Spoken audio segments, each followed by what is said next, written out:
Le chidouche là-dedans, c'est très bien, c'est pour le monde à venir, quel rapport avec le sujet de ce soir. Comme on l'a dit dans Brachot, il n'y a pas de vraie différence entre Olam Hazé et Olam Haba. De la même façon que les Talmidei Chachamim, ils n'ont pas de repos ni dans ce monde-ci, ils n'en auront pas dans le monde à venir. Ça veut dire que tout ce qu'on a compris dans le monde à venir aussi, on peut comprendre dans ce monde-ci. Dans ce monde-ci aussi, on a nos cercles à nous. Nos cercles vicieux, entre guillemets, où on a du mal à s'en sortir. On a le cercle de la nature, où les choses sont toutes circulaires. Mais d'un autre côté, on voudrait bien aussi progresser. Regardez, dans la source numéro 11, le Talmud Yerushalmi, il est écrit comme ça. En meruba misheshet yemei bereshit. La Gemara traite de Trumot Ma'asrot, c'est-à-dire quand c'est qu'on est obligé de retrancher une partie de la récolte et de la donner au Kohen et au Lévi, et par ce sujet, elle commence à parler du type de végétaux différents. Il nous dit comme ça, un petit peu derrière Hagav, comme ça. En meruba babriot. Je ne sais pas si vous avez déjà fait attention, il n'y a pas de carré dans la nature. Il n'y a pas de rectangle. Rien n'a été créé de façon angulaire. Il n'y a pas de tomate carrée, il n'y a pas de concombre en forme de rectangle, ça n'existe pas. Il n'y a pas de ligne. Tout est plus ou moins circulaire. Okay? En courbe. C'est pas par coïncidence. C'est-à-dire, on fait une chose, c'est que toute la nature, elle a cette forme-là. Le cercle, ça revient toujours sur ce même. Comme les saisons agricoles, par exemple. Toujours après l'été, l'hiver, etc. Il n'y a rien à faire. Si on voit des lignes, c'est nous qui les avons faites. C'est le travail de l'homme. Et donc là, on arrive à une sorte de, encore une fois, une contradiction. D'un côté, les cercles, d'un autre côté, les lignes.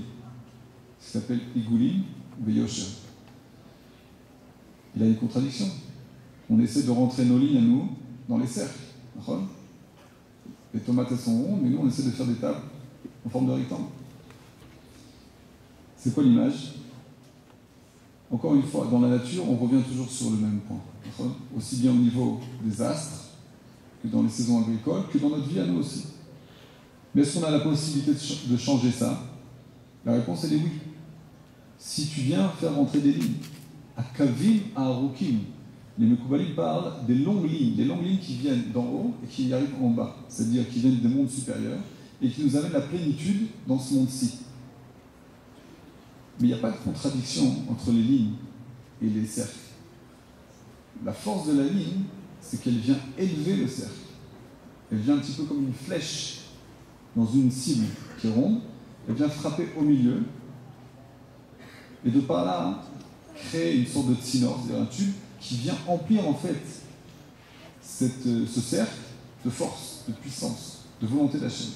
Et tout ça, ça fait que ce cercle, à la place de rester bêtement, de tourner sur lui-même, tous les points qui sont dans ce cercle, de toujours tourner, et de revenir sur soi-même et de nous donner une sorte d'impression de désespoir, bien au contraire.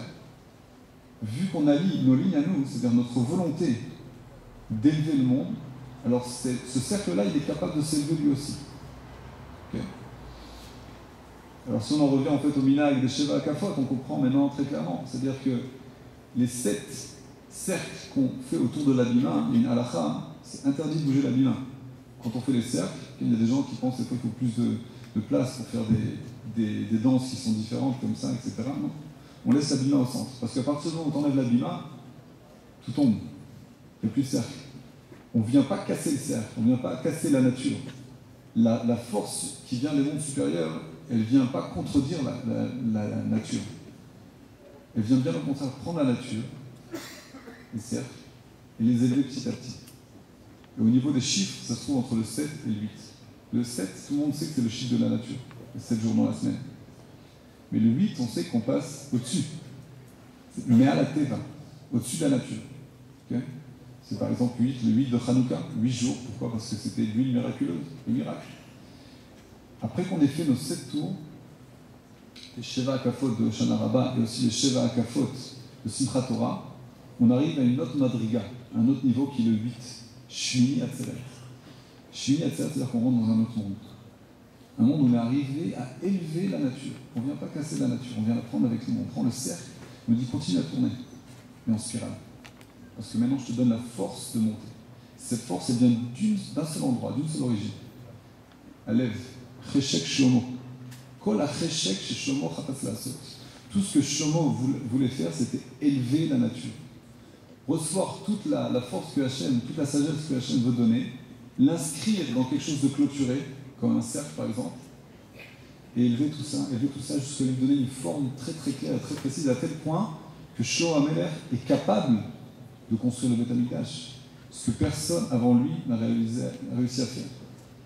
Et Shlomo HaMelech construit le Beth Amikdash, il donne une forme à cette sagesse, il donne la forme de l'au-delà, du miracle, de tout ce qu'il y a au-dessus, dans le cercle de la nature, il construit le Beth Amikdash, et quand c'est qu'il fait le Chanukah Beth Amikdash, l'inauguration du temple, Kavvet Bet Tishrei, c'est-à-dire Simchat Torah, Chag Sameach.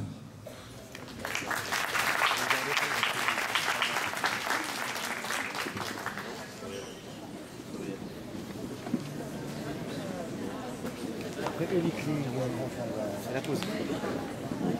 Hein?